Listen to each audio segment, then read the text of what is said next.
ভাবুন তো, যে দেশে পানির অভাব বাড়ছে, যেখানে ভূগর্ভস্থ পানি দিন দিন নিচে নামছে, সেখানে আকাশ থেকে পড়া পানি আমরা যদি ধরে রাখতে পারি, তাহলে ভবিষ্যতের জন্য আমরা নিজেরাই সমাধান তৈরি করতে পারি।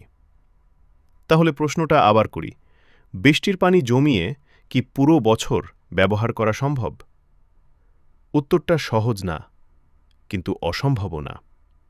সঠিক পরিকল্পনা থাকলে সম্ভব, সঠিক প্রযুক্তি থাকলে আরও সহজ, আর সচেতনতা থাকলে এটাই ভবিষ্যৎ। হয়তো আগামী 10 বছরে আপনার বাসার পানির একমাত্র উৎস হবে এই আকাশের বৃষ্টি। আপনি কি প্রস্তুত? চলুন দেখি বাস্তবে কি করা সম্ভব।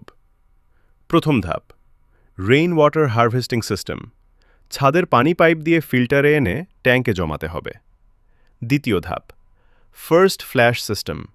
প্রথম বৃষ্টির ময়লা পানি আলাদা করে ফেলে দিতে হবে। তৃতীয় ধাপ, ফিল্টারেশন।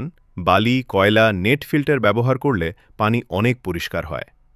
চতুর্থ ধাপ, স্টোরেজ ম্যানেজমেন্ট।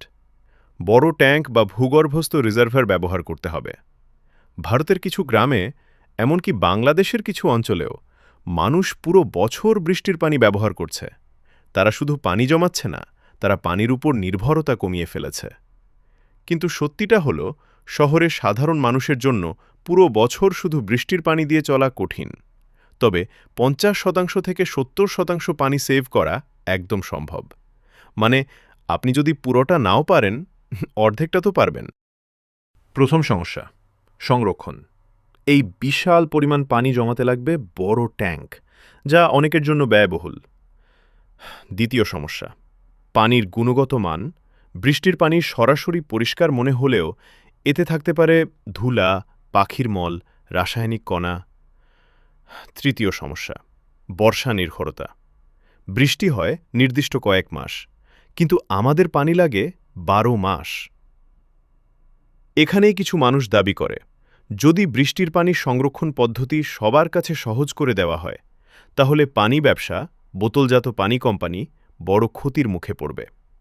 হতে পারে এজন্য এই প্রযুক্তি আমাদের কাছে সহজভাবে পৌঁছায় না, অথবা হয়তো আমরাই বিষয়টা গুরুত্ব দিই না। ধরুন আপনার বাড়ির ছাদের আয়তন 1000 স্কয়ার ফিট। একটু হিসাব করি, 1 ইঞ্চি বৃষ্টিতে এই ছাদে প্রায় 600 গ্যালন, অর্থাৎ 2200 লিটার পানি জমতে পারে।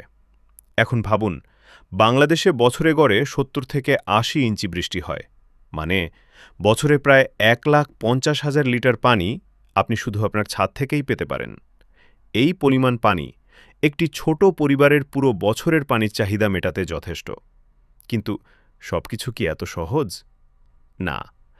এখানেই শুরু আসল খেলা।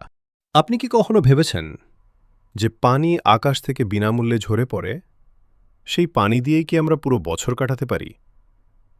না, এটা শুধু একটা প্রশ্ন না, এটা একটা সম্ভাবনা, একটা বিপ্লব। আর কিছু মানুষের মতে একটা গোপন সত্য, যা সবাই জানে না। বাংলাদেশে প্রতি বছর গড়ে 2000 মিলিমিটারের বেশি বৃষ্টি হয়, মানে আপনার বাড়ির ছাদে বছরে হাজার হাজার লিটার পানি পড়ে, যা সরাসরি ড্রেনে চলে যায়। কিন্তু প্রশ্ন হল, এই পানিটা কি আমরা ধরে রাখতে পারি?